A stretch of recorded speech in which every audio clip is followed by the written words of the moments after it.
पुढच्या वेळी इंस्टाग्रामवर रील स्क्रोल करताना कदाचित तुम्हाला दोनदा विचार करावा लागू शकतो, कारण येणाऱ्या काळात तुमच्या मोबाईल डेटावर सुद्धा टॅक्स लागू शकतो. पण कसं? चला तर मग बघूया.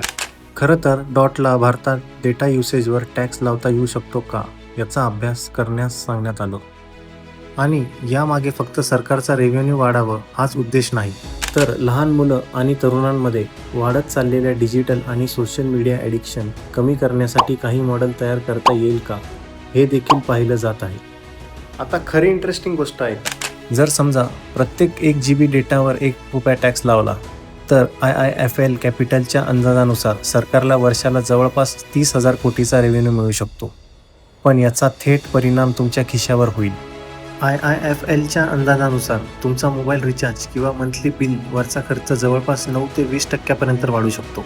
डॉट याबाबतचा रिपोर्ट 30 सप्टेंबर 2026 पर्यंत सादर करणार आहे. पण मला एक सांगा, जर हा टॅक्स खराच लागू झाला तर तुमच्या मते पुढचा टॅक्स कशावर लावायला हवा?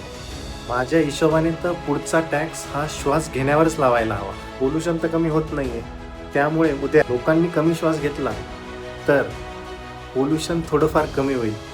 अशी एखादी स्टडी किंवा रिपोर्ट समोरच्या काळात आला तर आश्चर्य नको वाटायला. तुमचं काय मत आहे? कमेंटमध्ये नक्की सांगा.